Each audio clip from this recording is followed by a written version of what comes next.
under God, indivisible, with liberty and justice for all.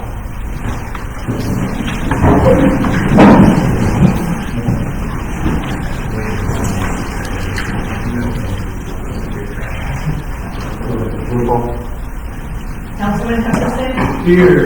Councilman Webb? Here. Recorder here. Councilman Whiting? Interim Mayor Fisher? Here. Councilman Reed? Here. Councilman Hall? Here.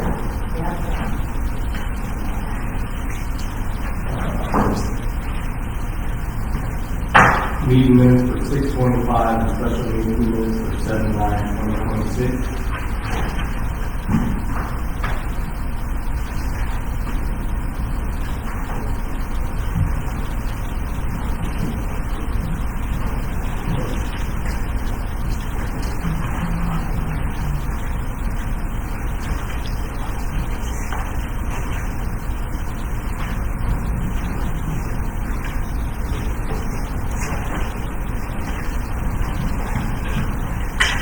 Very discussion normal.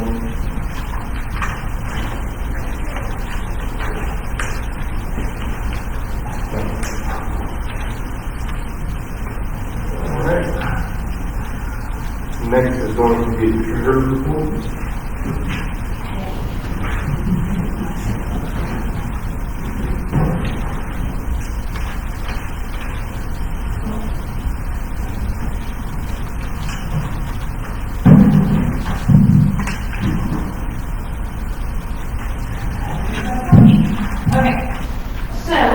You guys should have gotten an updated budget report tonight.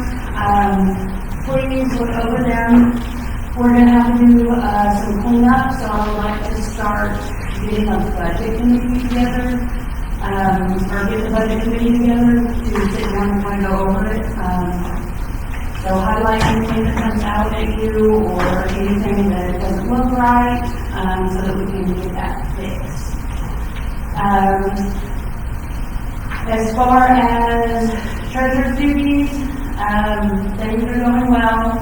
I am working on payroll right now, so I'm kind of going over the insurances, comp, vacation, sick time. I've got spreadsheets for everything, all over my desktop. I do want to make you aware of the situation with our lock fee, which is the fire and police retirement. I got to file my first report, and we had 7 people that have been terminated April 2025 and before that we are still paying retirement on. And then we have 2 employees that are supposed to be getting lock fee and have not been. So I have reached out to them, and I have to go in, terminate the ones out of the system and add the other ones in, and hopefully we'll get some money back. Secondly, we had 3 tax penalty checks come in for our 941 federal taxes. One of them was for $742.92, and it was for June of 2025. We had another one for $2,088.72 for September of 2025.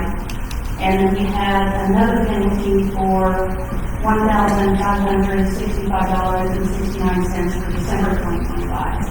And those are for failure to pay correctly, but we did get 2 refunds for overpayments.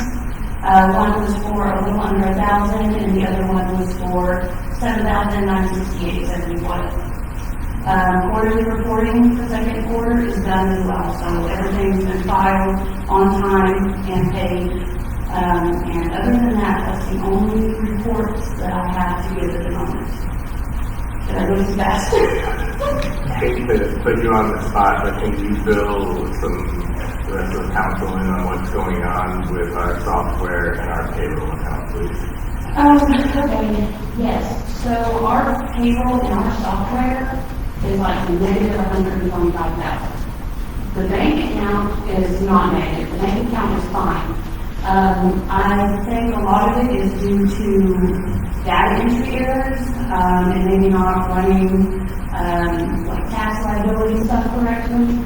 I am not sure how to correct it yet. I want to kind of go back, probably when we started using the payroll fund, and go month by month and payroll by payroll and see, what went wrong where, what was entered wrong where, and go from there. I personally think we should probably get rid of the payroll fund at some point and go back to paying the general employees and the street employees just out of the fund, instead of transferring over every month, and that could be part of the reason why it's gotten so messed up. I'm not really sure, but that's kind of the thinking going on that right now. But that is the only fund that I have seen big issues with.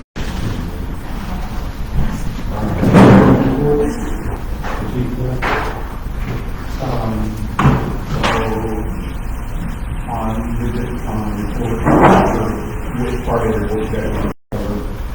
Does anyone have any questions about the work that was submitted? I do want to bring out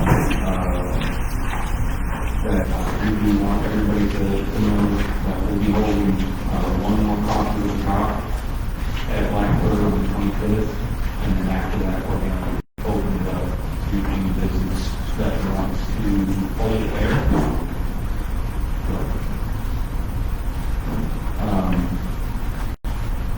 And that needs to be addressed through email with Sergeant Aaron.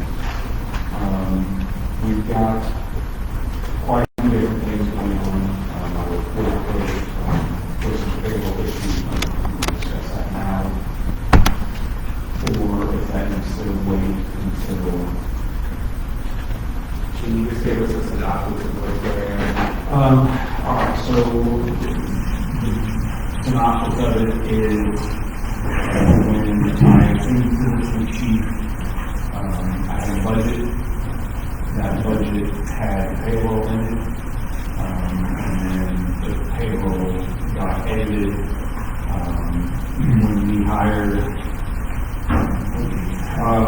hired Officer Castagna at $18.31 an hour before first payroll, and then he was told that we weren't going to actually pay him that, that we were cutting his pay a couple dollars an hour until he was off of that PO, which is not standard procedure.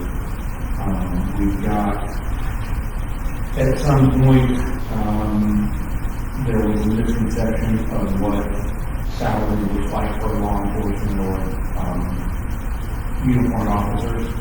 The misconception led to, if you look in those somewhere, led to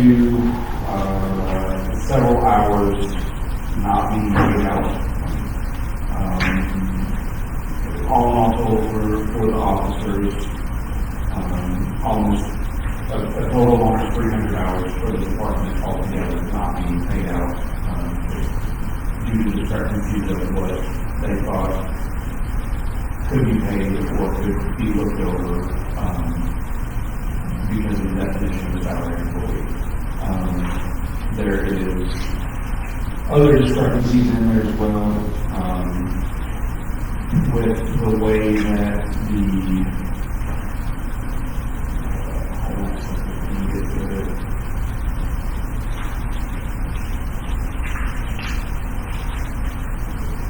Resolution 2025 R29, the way that it's worded and what it did, was it needs to be looked at because it has discrepancies in the payroll as well and how it's paid out.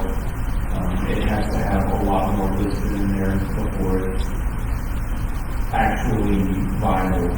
The biggest thing is this is the first time that the city has come in and said what the payroll will be for any department. Because historically it's been, we turn in the budget, we go over the budget with the budget committee or whoever the mayor, the budget's been approved, the budget goes through, approved by the council approves it or disapproves it, gets it figured out, and that budget will have the payroll, the payroll in that. And unfortunately, it's all a mess at this time. due to those discrepancies, we need to figure out what we're going to do, there. I did call, Will King, and I called Caleb, our attorney, he stated there are some legalities on either side, but not paying for the hours that we didn't pay is a liability to the city. But we do not have to pay them as overtime, as at the time the hours were worked, we were understaffed. And as long as we were 4 officers or less, it can go out of straight time. So we do not have to come in and pay it overtime.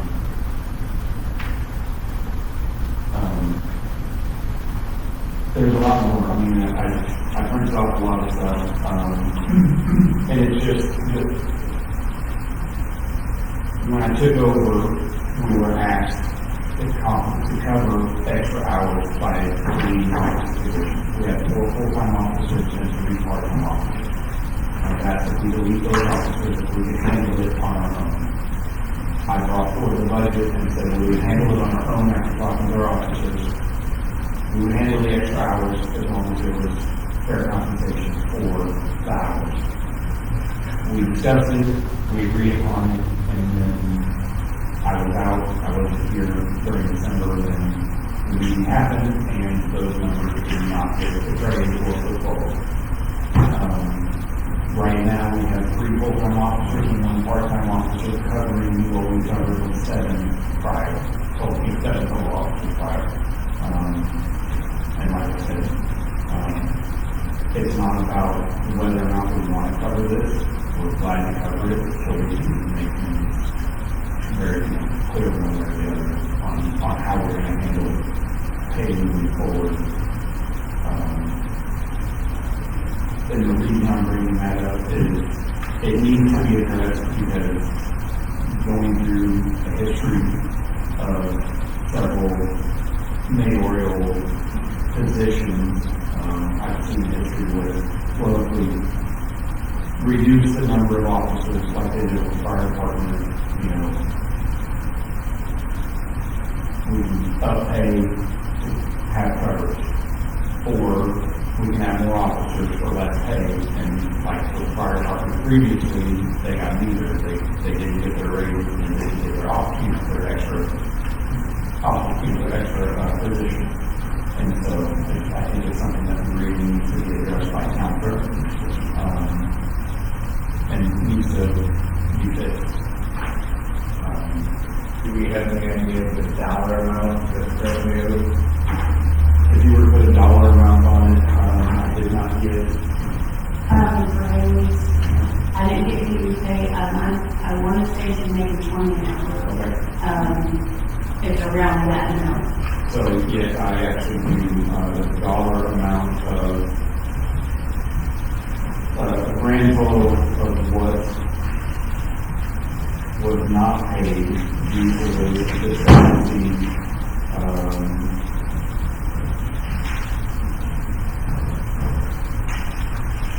between all 3 officers.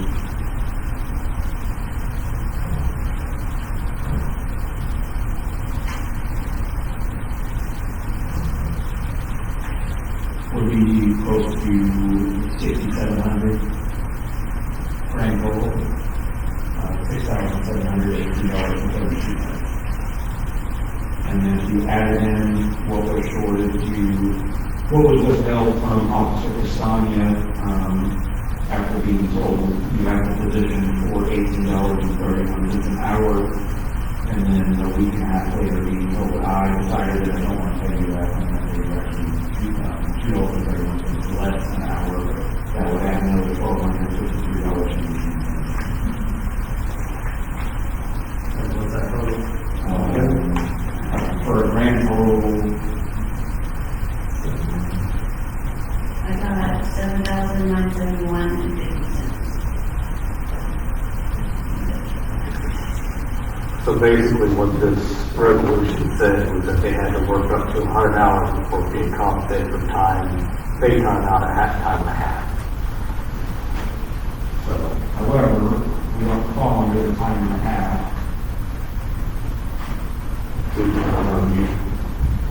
uniform officers, correct? Yes. And so since we don't have uniform officers to fall under the OFA or rules, then there's a lot of different qualifications for that. It depends on what position officer holds, how much they know, how many officers you have, and what our salary actually states. So you're not a true salary if in the payroll, if you don't work 80 hours, you don't get paid 80 hours. But if you work over 80 hours, you kind of get paid 80 hours. It's not, you can't have it both ways. You have to one or the other. And so we've done that. We also, if you look at our budget has historically and still has a line item for overtime pay, which the extra hours will fall into the overtime pay, even though it's not paid at an overtime rate. The straight pay would have been deducted from our overtime because that's how it's pretty much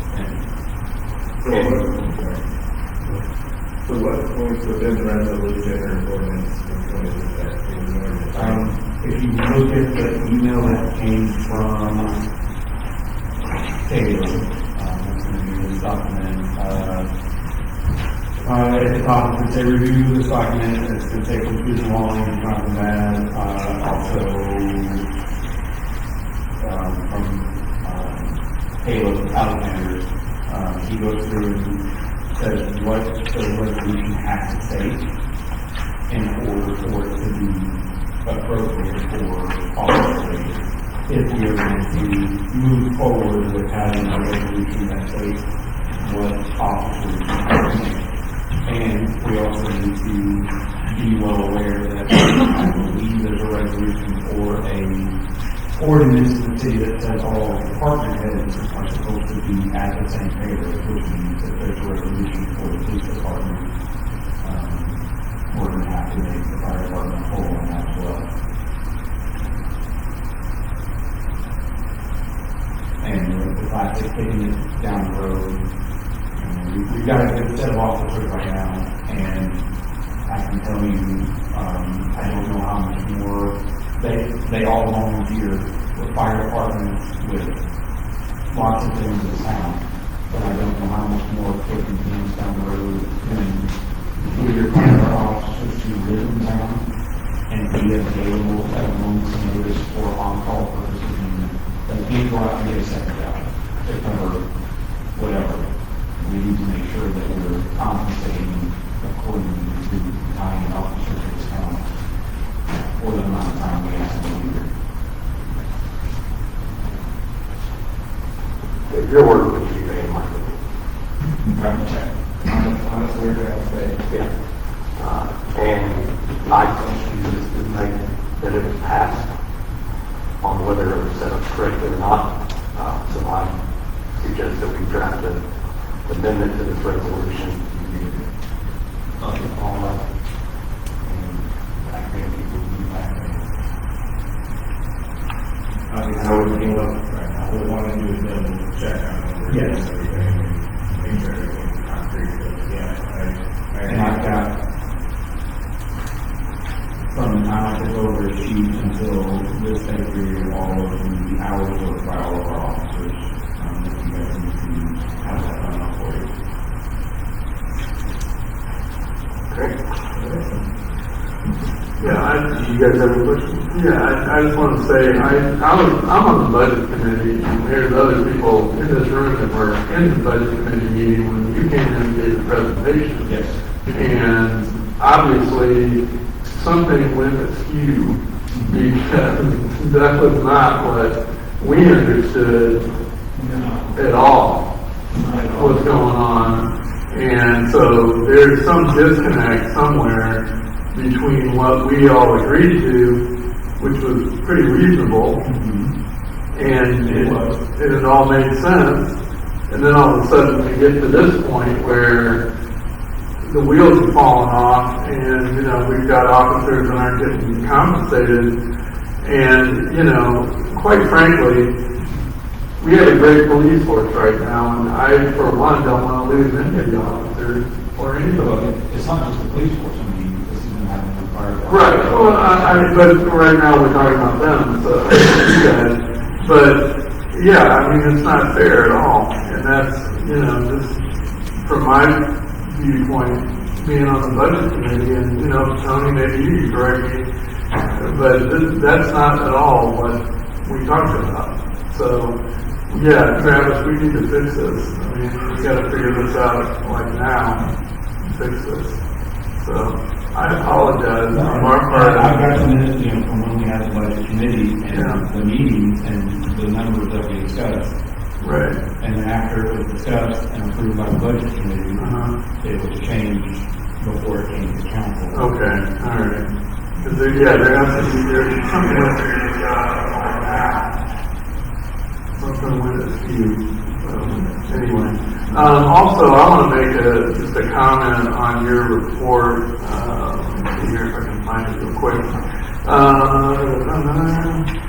On the second page of your police report, the third item down, for those of you that don't have it, it says the Bull Shoals Police Department is proud to serve this community. We understand that we are public servants tasked with serving and protecting this wonderful town. This department strives to do so in a non-political manner. We serve each member of this community the same without partisan intentions. Under no circumstances will the Bull Shoals Police Department be used for any political agenda. It seems to me like that unfortunately has happened a few times recently. And just from I just like to apologize from the city that it's a bad position to put you in or any of your officers in, and it's unfortunate. And I hope that we can cut that out because it's not helping anybody. And you know, like I said, I think everybody would agree that we have a great police force right now, and we really like to keep it intact and keep it on the straight and narrow. And so I'm glad that you put that in your report. So I just wanted to mention that. And also in your report, you asked for part-time position and one reserve position. That's something we'll actually have to visit after we figure out what we're going to do with the pay. Because if we want to keep it at. So here's what I would like. I would like to review the officers to discuss. Okay. And come to the council with you guys, because I know it's going to change how we pay. Would they rather be compensated for the time, or would they rather have more? And we're not going to take compensation for the time. I mean, And the extra hours that they're working going forward, not for the past. That I would have an answer for you for the meeting. And I think that that's the most fair way to go about it. I would like to say I know the answer to that, but I will double check. Okay.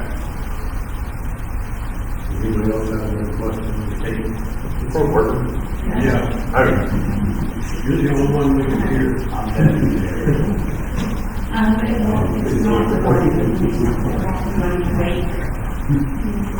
What's the, Well, it was, it's regarding that water tower for, refurbishment on water tower. I don't know if that needs to be addressed. you are part of it, I do. Well, okay, when you guys are looking at the budget reports, way to the back, there is the water tower fund. We had bills that came in that we had to pay, for water tower refurbishment on Brown Street and Bull Mountain. And when it was paid, there was never a budget set, so we need to do some kind of resolution or something, and appropriate money into it. And it will be down there in expenses for water tower maintenance.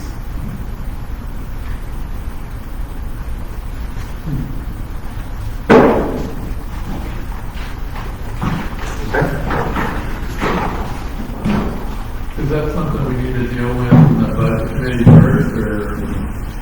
I'm not sure, I just do ordinances and resolutions to do them first. I mean, money's gonna have to be appropriated into it. So it's however you guys want to handle getting that. We've already had it, but and make sure that everybody's is bought in and do with everything. Sounds like kind of a confusing. Alright. So, any questions on reports that have been submitted? Fine, sorry. Yeah, that didn't make any questions. I mean, there wasn't a lot added to ours or anything extra. We did get a position in the paper for the full-time position. It was still budgeted, so, we will, after we get that filled, it'll run for probably another week. And then once that's filled, we will come to the budget meeting. I expressed that, prior, that we would like to fill the previous position that was kind of taken away from us, part-time, just because the need is there. Our call numbers are still quite high. What we've been trying to go to is, and even, if you look at it shows in our documents that we gave you with mitigation.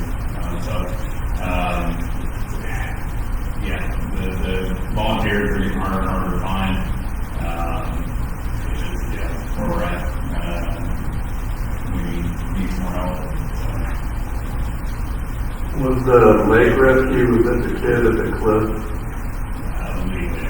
Oh, okay. Yeah. Okay. And we're at that question. Yes, sir. Underwater, not water tower, but underwater, on the back of the first page, at the very bottom, it says water tower refurb. Is that, Yes, I see that. would that take care of the water tower, what you were talking about? No, because it was like I don't know what the total was when I was looking at the records. The first one was like $119,000, and then the second one was 120 or something along those lines. Together, it made $338,825.17. This item,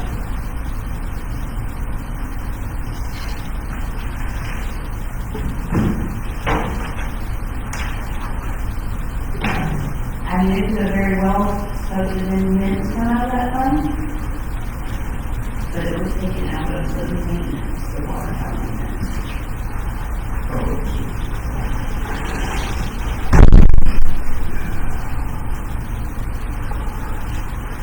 Any other questions on reports? I have a question, and he's not here, but maybe he'll answer to Travis. It says we use the sewer camera to check if the pipe going across Brown Beach is causing road sinking. Has there been a determination on that? There's no,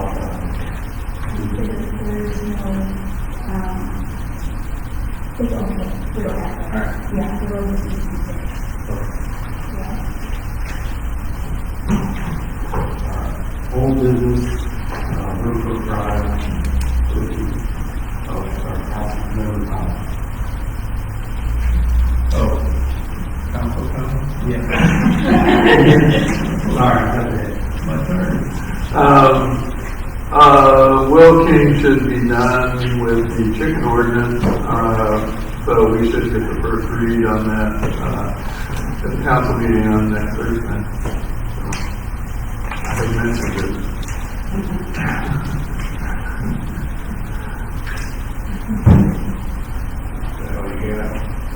That's all I got. Alright. We had a eventful parks meeting in Glasgow, and there's a few things that need to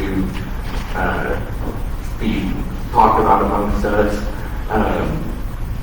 Parks is recommending that we dedicate a person to solely being a parks person. That person handling mowing, bathroom cleaning, upkeep, obviously something we have to discuss as far as street, and what is going on. I think We're in the process of possibly hiring someone. so I just wanted to bring up to everyone that Parks is recommending so that we have someone dedicated to upkeep. We talked about other mitigations as far as using Kingdom Life Recovery as a mowing unit. There's costs and other things involved with that as well. So we're just trying to put together a comprehensive plan of how to keep up with the parks. I don't know how people feel about that or. So one of the things that I've actually talked to Lynn about was repurposing the camp host and actually having whoever does the camp host actually get maybe like the street department. They would be able to live on site, but they would be required to maintain all the parks. Then in busy seasons, streets could help come and do that. We've had one person apply that would like to do that, however, they don't have a camper. So before we go and invest in anything, something that we should all think about, talk about. I don't know if somebody had something that they could donate to the park, so let this person live there and work for the city. Just something, another thing to throw out there is how can we keep these parks maintained with the entire season. So, anybody's ideas, All talk to us, email us. up here, we're all, So, and if anybody knows of anybody that has a free camper that they want to donate, we'll take it. As long as it's not. Is there any citizen comments on agenda items like usual? Yes. Yeah. That's what you know. Alright, so we're talking about it. Working on it. The Urban Bow Hunters qualifier is this Saturday, the 25th. So you can expect to see a lot of people there. If you're going to shoot your bow, that's probably not the best morning to go do it unless you're in the qualifier. What time does it start? Well, you know, my chance I forgot, 5:30, the qualifying, it's at 8 o'clock in the morning. 8 o'clock in the morning, Saturday. It's been mowed, looking good, everything's on the full arrows. Another order of business we talked about was moving. We come to the firm understanding that we're not going to be getting our swim area put up this year likely before the season's over. But we don't want to leave that material out where it's at and expose it to those kids on bikes and stuff, you know. So it's a bit of an undertaking when we decide that we should probably start considering getting it to the street department before something ill happens to it.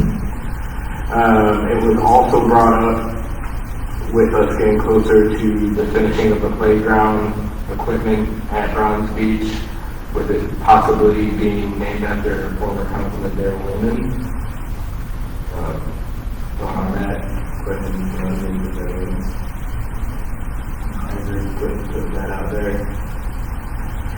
And then next, going back to our passive land mitigation and upkeep of properties, we had a lengthy discussion about working on point return to kind of liven things up a bit and repurpose it slightly. Sorry, this is taking so long to load. But if you're familiar with point return, really the only campsites that get used are 8 through, I think, 1. Is that it, Lynn?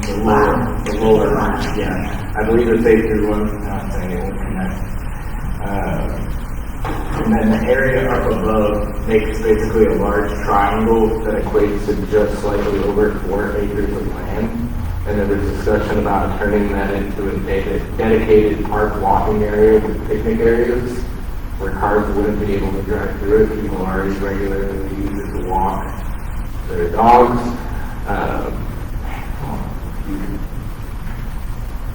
But we were discussing the same idea that we were possibly going to use for roads and planting wildflowers throughout it so that we could see and go and throughout the course of the year, just let nature do its thing instead of, constant upkeep and worrying about a whole space. I'm curious what that's thinking. I might have to walk over to this one minute.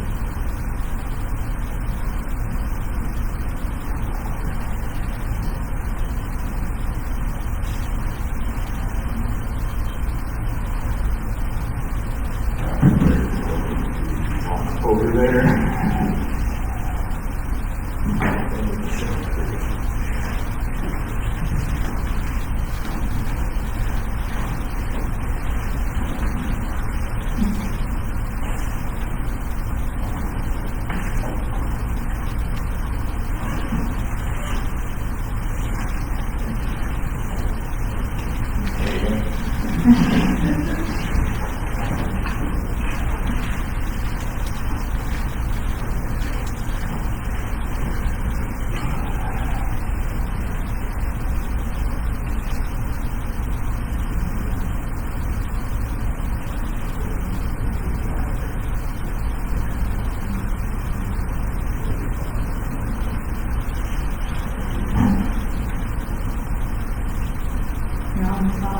Now, alright, so this would be the area that we would mitigate and turn into a walking area by planting the wildflowers and sectioning off the entrances that are here, here, here, and then we'd also be able to just put in regular walking paths, but just there's no maintenance through the area as well.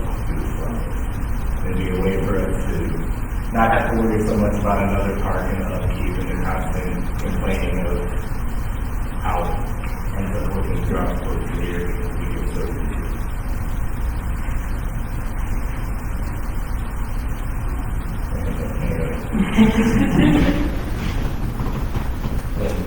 Plus, we had talked about possible keeping that park open all year round and having the city employees start cleaning it in the fall when there's nobody in there and get rid of those leaves and everything else that fall during the whole winter. And keep it open for people that if we don't have hard winter, people will go there and camp.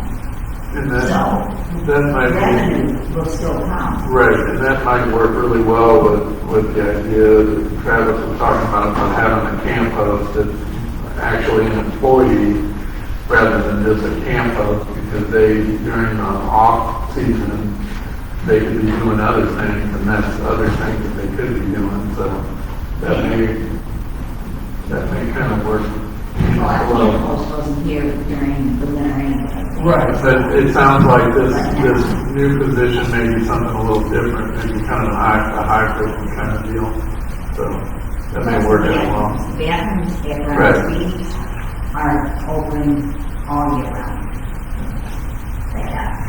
Because you have people that fit. So,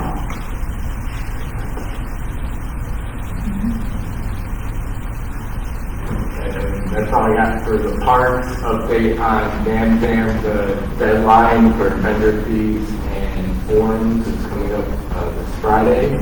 We have sent out a couple of email blasts to vendors who have paid, or haven't paid, excuse me. We haven't gotten a big return on that. At first, we only had about 26 paid, and now we have up to about 34, 35.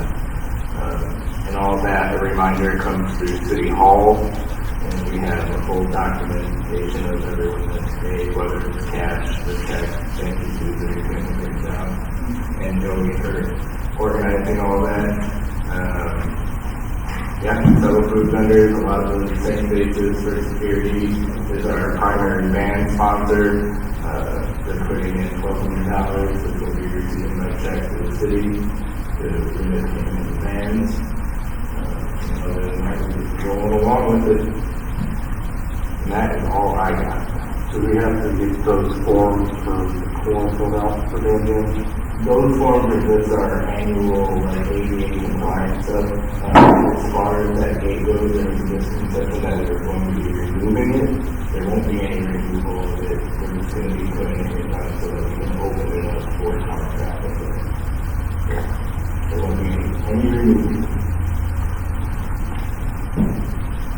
Gary, anybody else have any comments?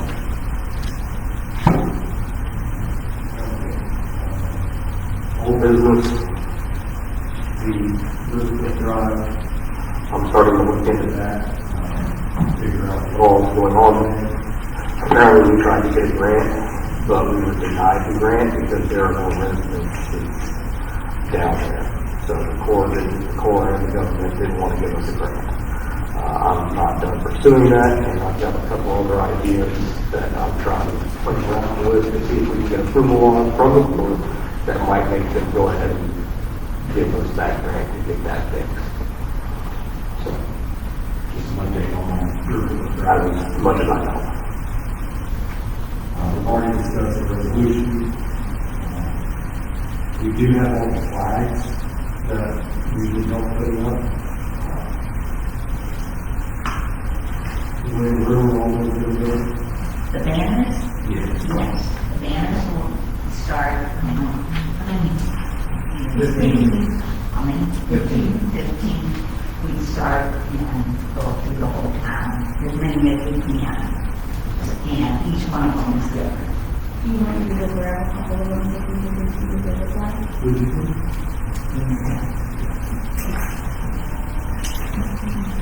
They are beautiful.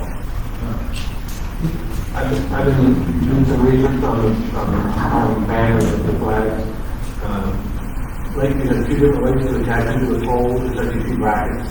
I think the best way, in my personal opinion, is some of these are lag screwed into the pole. I like the banding method better. You might have to like a banding machine with like a roll of banding material things. So the ones with banded, you go around the pole and you use those banding machines. And then the issue that I see is that the flag brackets that you stay away from, and I think the plastic ones that you see, you know, it's about this wide, about this tall, along poles. I think that has to do with the Christmas lights, but I'm not certain, I guess in the competition. So there's a lot of poles that are off, you know, those two reasons, in my opinion. And then, somebody just pick those poles, which one's going to go on. We need to avoid those two areas, I think. And that's the thing. One thing to do. Lately might have the same machine.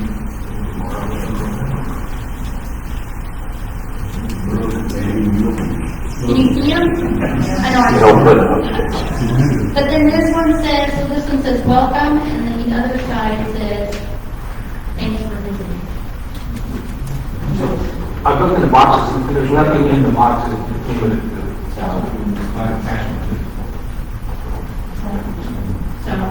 two-sided. That's okay.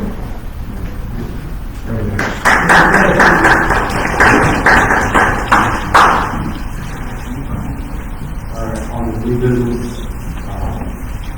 we still have to do the months from there, so we are looking at applications for that. How many applications would come in? That would be two.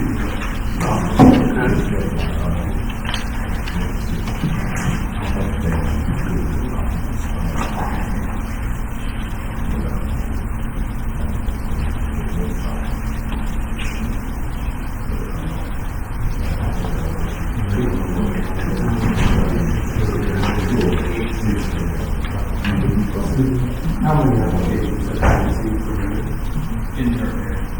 No. You got one. Huh? You got one. All right. You forgot to turn it in, I think you have to give it to me, but. Right. Okay, all right, otherwise, none. One.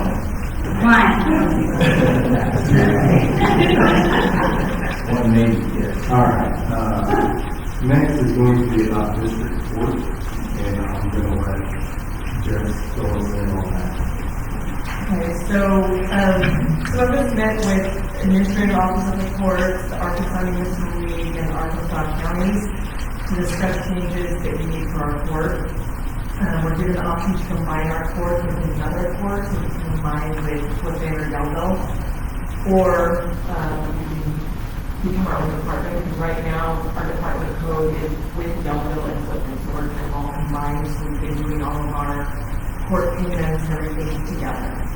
So, we're not bringing in the amount of money that we could be bringing in for our own department. So, we have, asked to become our own department. I sent an email to the lawyers about becoming our own department, and, I just haven't heard anything yet. So we're waiting on that, and then we need to get together with, the county judge, from Stump, and with the council, and go over, the different ways that we can, apply our money. So different areas of where the money is to be spent.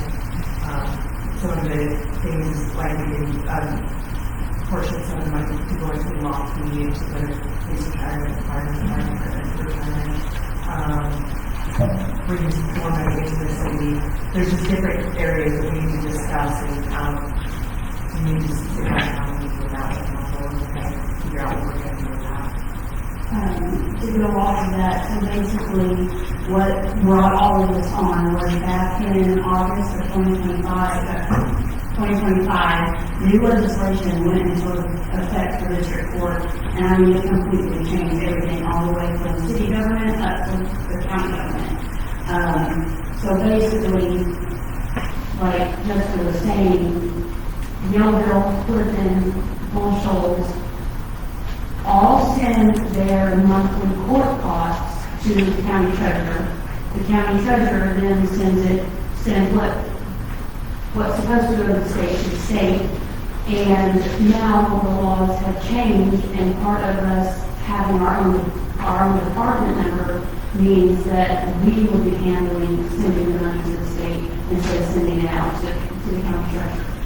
But it also, it's Act 371 of 2025, it's also requiring all the parts of district court, so, Yellville, Shoals, women are going to be required to pay a portion of court costs towards district court, and that's what needs to be discussed between you guys and the county judge, is figuring out a set amount that we're supposed to be paying what we're doing, every month. It's a legal law that's caused a lot of problems. Is there any way to look at back records and just come up with an average amount of income for the court? In other words, we don't know what we're gonna have to pay, and we gotta pay it every month. Is there enough money coming in to make the payment, or do we know? Yeah, we can look at what historically has been paid over to the county for uniform filings and stuff like that. And go from there. I'm assuming that the way we've been doing it in the past is, the middleman there is gonna absorb whatever, if we're late or earlier, don't have enough money or whatever, I don't know how that works. But if we've got to do it independently, we're gonna have to figure out how much we have to pay and how much money we're gonna average coming in. Yes, and that, I will stress that has to be an agreement between you guys, like Shoals and the county judge. Well, I would think we need some sort of history as far as to Yeah. look at that. Yeah. And we know yet what our obligation would be to send forward to the county, state, whatever. Yeah. It really, the portion that goes to the state really depends on who's paying their fines and so on and so forth. Of course, you want to take in. Yes, I mean, well, You don't take in much money, you don't pay much. I'm not on the court side receiving the money in. I just, from my experience in the treasurer's office in the county, I would get the court, the uniform filing fees, and I would send that to, I was basically the middleman in there for the cities to make sure that their required money was getting to the state. I guess that's my real concern. I would assume, the way we've been doing it, it's worked okay, so there must be enough money coming in to do what we need to do. Yeah, I think it's gonna end up being all right. It's just we're gonna have to figure out with the county judge a set agreement of what we need to pay. and we can work on getting a history together of what's been paid. And then also probably would help to check and see what the mail we're looking at for their, sheriff court costs and stuff too. It's just, it's questionable for me because we do not know if it's a percentage of what we take in, that would be fine. If it's a flat fee or whatever, we might be in trouble if we have a long month or whatever. It's really, we'll have to look at history. Well, I just had a question. No, that's fine. I mean, since they passed this law back last year, I mean, the treasurer's meetings and stuff, it's been a hot topic because it's changing a lot of the way that counties and cities have been doing their, court costs and stuff, so. But I understand, I'm just saying, it would be interesting to see, you know, if you have such a kind of an average monthly income over the course of the year, and how much we're gonna have to pay, if it's based on what we take in, it would be fine. If it's a flat fee or something, it might be another story.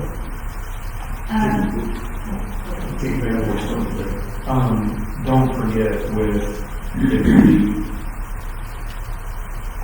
give up our court, so to speak, right, a court goes to Yellville, don't forget that you will have a set number of officers here during the day, and for all the courts in Yellville, nobody. I think we did wrong, No, I understand that, but I'm just saying, if we go to our own department, yes. then the court goes away, at least one day a month, you will have no officers in the city, plus that means that our two vehicles are tied up in another town all day. Jessica, if we were to do this, would that change your job? I know right now you're not here every day, right? It's not gonna change my job really, it's just gonna change my reporting. Okay, so it wouldn't add more burdensome things? No, Okay. it's just changing the way I do my thing. Got it.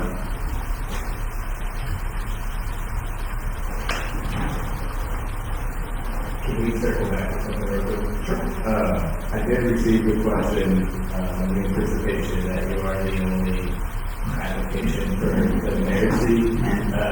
Is there any guidance from the AML yet on what we would do about your particular seat, or do we need to go over that?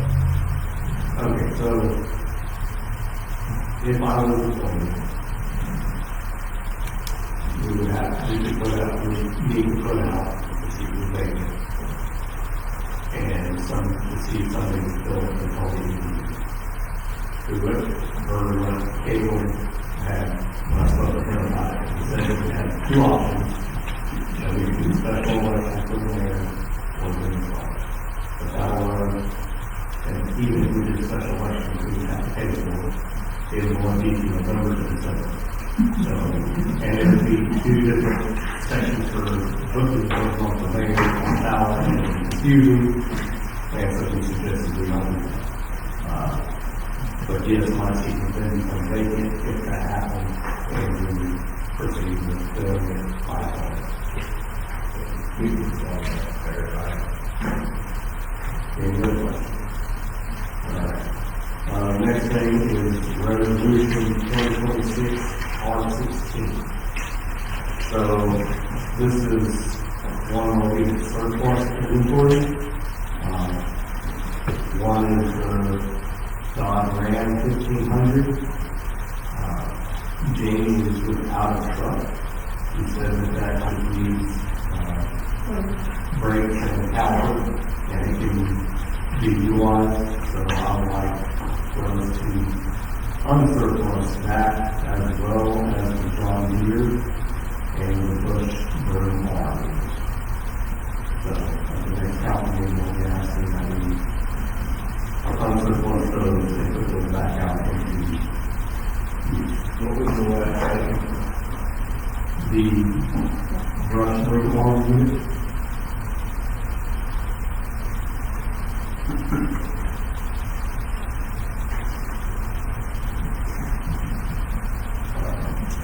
Next, I was contacted when Bill was out on vacation. I believe it was the Arkansas Department of Justice. Don't quote me on the department. I've talked to a lot of them. But they called me about the hazardous mitigation plan. The Marion County hazardous mitigation plan is up in November. And from what she was able to tell last month when she was on the phone with me, they have not started working on renewing it. If that is not done by the time it expires, all towns in Marion County are going to lose all federal funding that day. I also found out because I asked Chief of Fire Department Rick about grants, and he informed me that he hasn't been able to get a grant basically since he's been the chief of police. When I was talking to the same lady about this, she asked me where I was getting my information. I told her I was just listening. And I told her what Brent had told me about the grants. And apparently Summit has been claiming that they service the dam. Not only the dam, but other infrastructure throughout Marion County. And they have been getting all of the grant money, and Shoals has been being denied. So, that all came to a halt real quick with that phone call. And she informed me that there is a Swift water rescue, which is they've got $20 million in grant funding for each town in Arkansas to come up with their own hazardous mitigation plan. I've already asked Brent and Chief Police Dad to please work on their portion.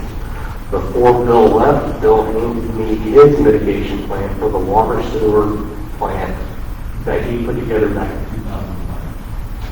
so we've got a very good start on this, so we'll be able to go ahead and apply for this grant and have our own mitigation plan for our own town, which will then 100% stop them playing on words with anybody else getting any of our grant money for the infrastructure that we're in our town.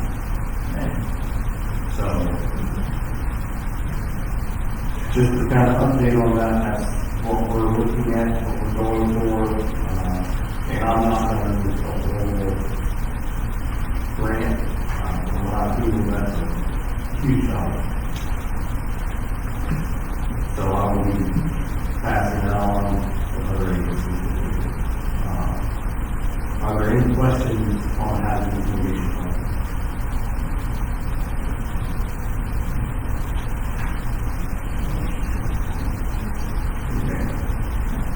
Next thing is the boil orders.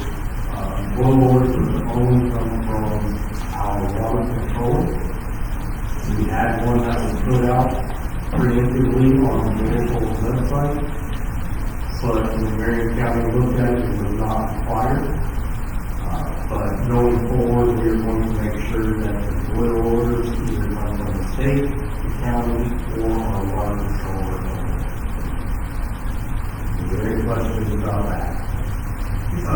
Is the water control in Marion County? No. We have, Roger.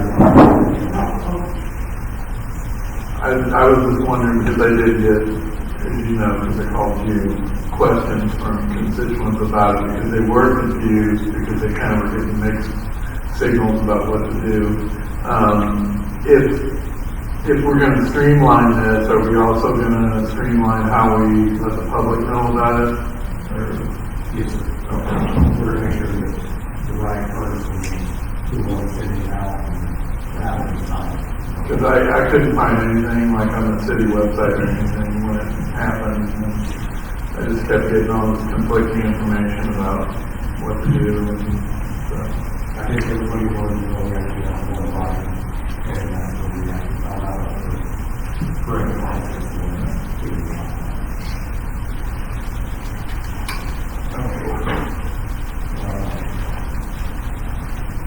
I didn't talk about anything I need to talk about on council comments, so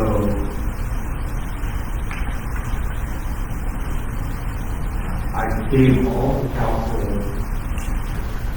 an email thread that I have going with Kevin Stockton from, the meeting that we had on. The stage that we're in with the water and sewer right now is the preparation stage. Some of the stuff that That you're providing, you can use the issue with EPD. Some of it won't be ready. We have asked for one of the options to be a design build. And I just asked tonight, and I'm pretty sure that that will qualify as a PI. And ADQ would be required to have an engineer. The engineer that is currently involved with this process did not want to give us a stamp. And is not going to, it's not completely for what the ADQ needs from us. We can use most of the information, but what Kevin suggested is that we have a principal engineer on staff, which we don't, to utilize them to get the stamps for the engineering portion, or if you want to hire another engineer.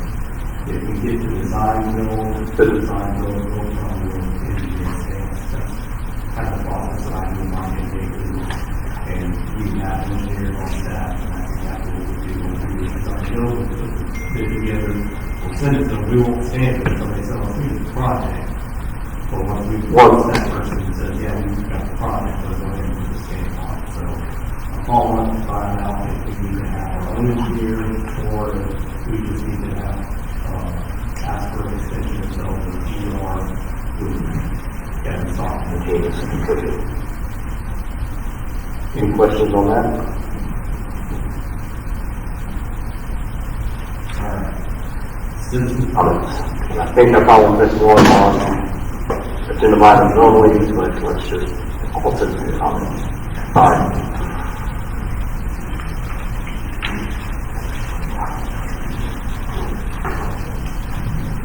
Keep everyone on the side of the time, so real quick, when you talk to them, if you have a mayor, since we're so close to the election, the council seat is necessarily have to be good, correct?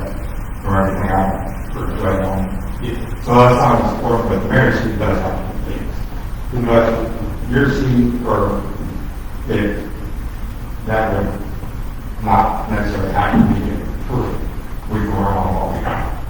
All right, that's what we want. Now, did I hear you when you said it could have been possible development from the summit? Can we, the city, get the money back for our department?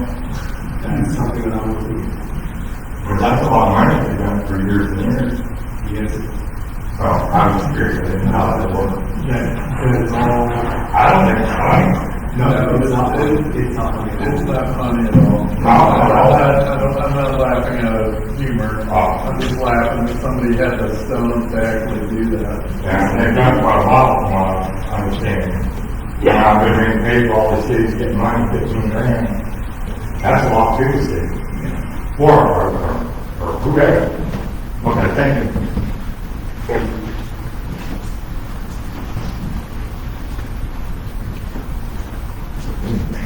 Dale Forrest, 187 Dalton Terrace. I'm going to mow the mow range Thursday. The ring for it. If they can mow where the house is, behind where the concrete is, I appreciate it. Mow pretty big for that. I already asked them to check it out Friday for you. I think it's probably, weedy stuff too. But, I wish there was some other people here tonight to hear what I gotta say, because they've been making a lot of memes on the Facebook. And evidently, I'm gonna set this straight. I'm the property manager for the back nine, the golf course, okay? So, evidently, they don't realize what kind of a serious condition it is. How bad is it? It's bad. Yeah, it is. Whose fault is it? From the conversations you and I have had, it's for, who was? Mayor Nixon was in charge of that. Yeah, and he was told 6 different times to clean it up. I have not had access the last 3 years to get down there to maintain it. Do I keep that mold back there? down like a golf course going. In fact, if you had any holes in the creek, you could play golf, all right? Now, I just want to know, are we going to kick this can on down the road, or are we going to do something about it? Because we've been patiently waiting for 6 years, 5 to 6 years, I think, okay? Bill was getting me common access with his backhoe, where I could get down in there to mow, a couple of places. But now it's more stuff, gravel and rock and everything else, where you can't mow it if you could get in there. So, I just want to know what the game plan is, where I can relay this back to my sister. She doesn't like to have conflict or anything. I'm not afraid of it, I'll fight it too, you know what. So, I just want to know what to tell her. Okay, so, as far as I know, And the way that I'm working with this is, we've got sewer that runs right where you should. right, And whenever we get this put together, that whenever we get the grant, and contractors come in, that's part of what entails, getting all of that cleared out, because that's what needs to happen. And I don't think these people realize they have to get on private property now to get access to any of that. So if they have a hole in that sewer line, they can't get to it to fix it. Now, we were pretty lenient on letting them get back there and do it. No more. It's over with. I don't care if there's 1 million gallons of crap running down here. Nobody's getting back there. I hate to be that way, but, we're down to the nut cut here. I don't All right, I just like to keep me informed of what's going on. Appreciate it, thank you. All right,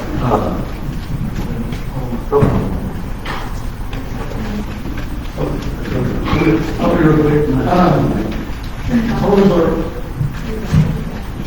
As far as our sinkhole problem down the golf course, I would like to just ask that first basic step be taken by somebody that I think has been overlooked from day one. I've never seen anything in an engineer report or anybody that's ever said that anything's wrong with that road or that that's actually a legitimate sinkhole.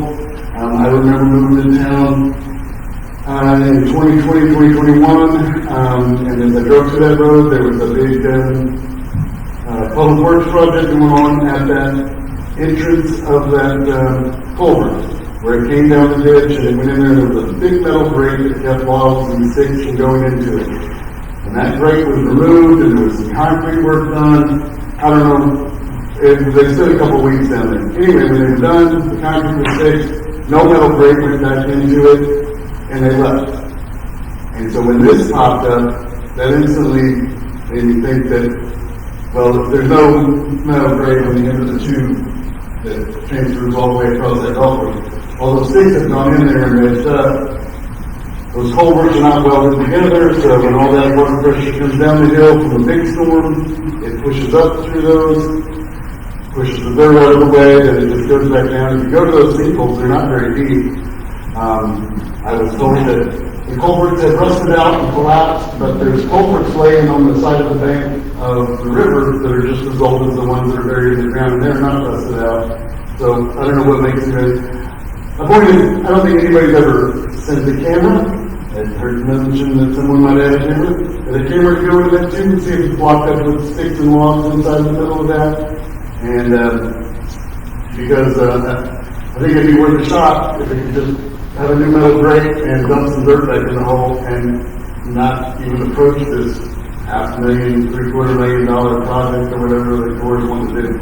I think it'd be a worthwhile shot to see if they can fix the problem. One more thing, I forgot to say something. I don't brag on a lot of people, but I'll tell you what, Russ Weinstein is out there in his heat, volunteering his time to pick up the limbs and stuff, and today, it's made me so that young man, he ain't here tonight, otherwise I'd be jumping him right now. Posted a picture of him and making fun of him. And then made a statement, well, he doesn't have a heart attack. I don't understand the people that nitpick people that are trying to do good for this town. And there's just a handful of them. If they left town, it would be great. I'm sick of it. I've lived here next month 67 years. I've seen it all. And a lot of people will laugh about it, you don't know everything. No, I don't know everything. But I know a lot more than a lot of people here do. But I want to thank you very much for us, for doing what you're doing.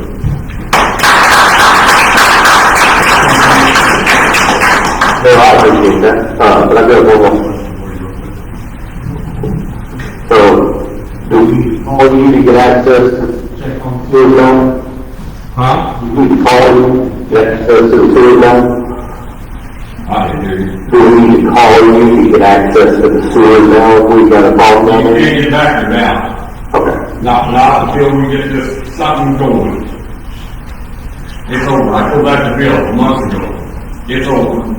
So I don't know how we're gonna get back there. So you're saying we'll do that? The thing about it, if they would just start, you can't ride a tank back there. I don't think people realize this is in bad shape back there. And if it gets a leak in there, the AEQ, I don't care what kind of prospect, they will fine us $10,000 a day in a heartbeat, because they know it. I talked to them 2 different times. They know all about this and what happened here a while back. It's a no-brainer. I'm trying to be nice about this, but you know what they say, nice guy always comes in nice. Now, I will probably be in possession of that property next year. Then you can deal with something you don't want to deal with. Okay, so everybody over at the church was coming up the hill now. We're the one with the ALS building. The ALS building, it needs some attention in a bad way. Air conditioning's out on it, in the back part, all that floor is bubbling. Which is bad news. I'm gonna try and fix that air conditioning in there. If I can, maybe, just maybe a full way that time.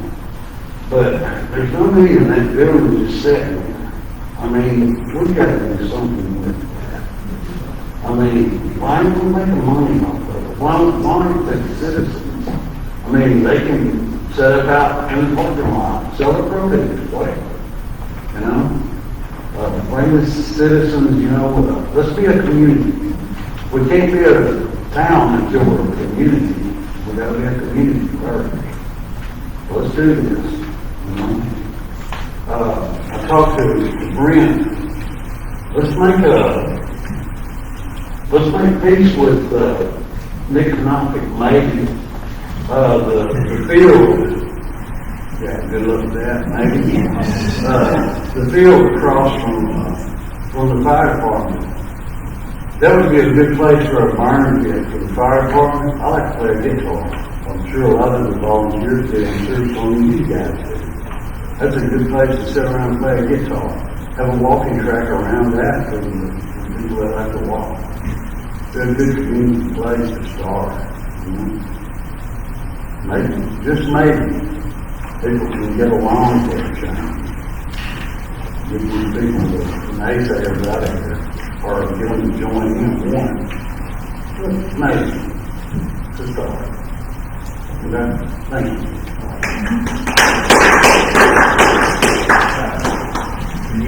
Mr. Dave, on the LS real quick. So originally we were supposed to be doing an auction, and obviously that's not going to happen now. And I know Councilman Hutchinson put a lot of time into categorizing and identifying some of the stuff we had in there, but I had originally proposed that we just invite all the scrappers we can to come take everything out of it that they can as far as the things that are left behind. And I think we're getting closer to the point where Mr. Caldwell is right. We do need to start doing something. We've had this now for over a year and a half, and I think we have several $1,000s into it, but it's not producing anything in any way. So while we're at workshop, I'd like to propose that we finally get that place empty so that we can get it up to speed and either start proposing it for lease or sale. Yeah, I mean, just from my experience in there, photograph and everything, there's about 5 or 10 items in there that are worth over $100. Everything else in there is, who needs a printer that doesn't have a cord, maybe? It's not exactly a hot seller. And there's, 15 of them. So, I think Mike's right. A lot of that stuff just needs to kind of disappear. And we can invite people in. There's a few big ticket items. There's a commercial sewing machine in there that's worth some money.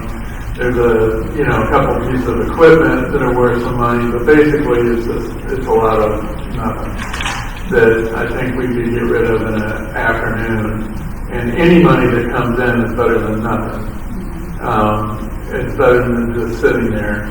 So I would agree. It's too bad we're not going to do the auction thing, but at some point we got to get rid of it. And getting rid of all those machine tools up in the upper building was I think that was a score because we paid the taxes and we kind of made it a wash, so we didn't lose money on that, which was good. But everybody knows that just having that building sitting there, it's just going to decay a lot quicker than if we do something with it, anything with it. So,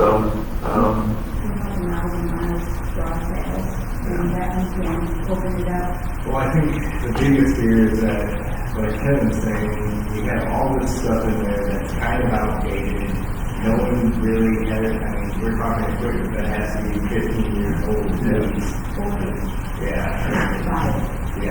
Well, I mean, just putting something out there where we open it up one day and say, hey, come in and bid on whatever you want, or just come and take it free so we can get this building empty and do something with it, with making the money get the taxpayer. yeah, I mean, we can pull the big ticket items out of there and put those on eBay ourselves because we've already surplus that stuff. It's already out of the system. So, we can go in there and take out the table saw and the sewing machine and the other things. But, there's 10,000 empty shotgun shell husks in there. Anybody want some of those? You want to build a house out of them maybe? I mean, there's just jillions of things like that that just, they just need to go away. So, We're going to the rest. yeah, and somebody will want them, but, you gotta find out somebody.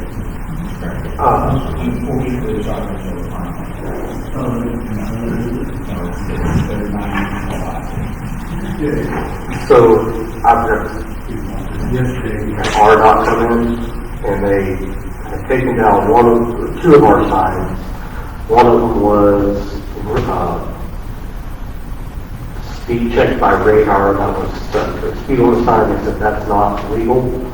They took it and took to Marion County. They took down one of our signs for the residential side street speed limits.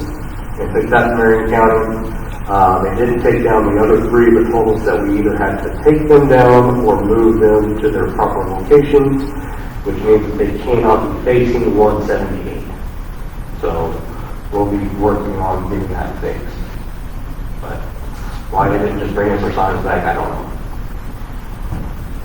Also, I'm going to ask the council to vote on taking in applications next week for proper access control systems for all city buildings, public work, sewer, here, anything that we have, where it actually has bad readers with a time clock, instead of using that manual time clock that they're trying to line their time card up with, they could just simply badge in and badge out, and that'll track their time. But then we can also have CCTV at all of our locations. We would be able to broadcast all of our meetings via Zoom, Teams, Facebook, YouTube, whatever, from an actual camera above and around where everybody can see everything. So that's something that I'll be asking for approval on next meeting.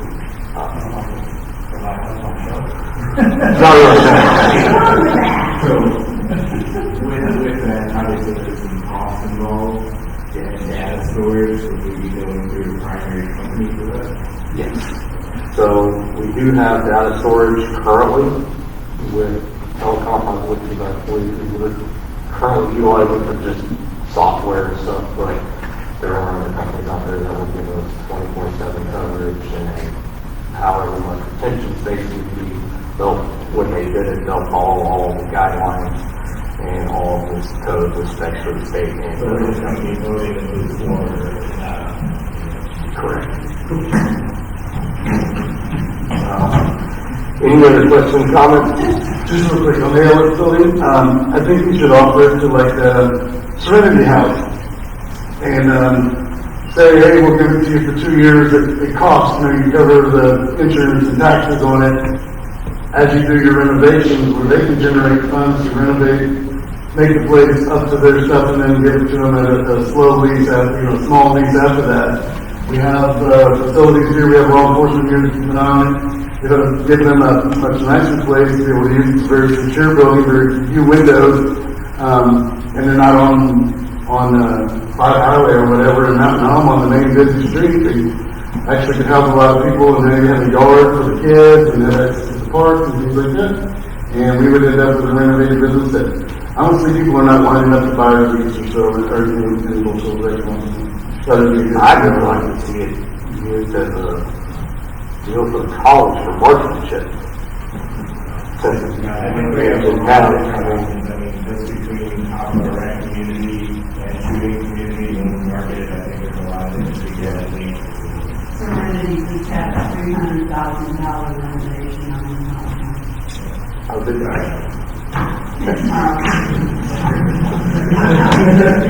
Sorry, Dawn. We could have threw in a feeder. Anybody else have any comments or concerns, questions? All right. Motion to adjourn. Motion to adjourn.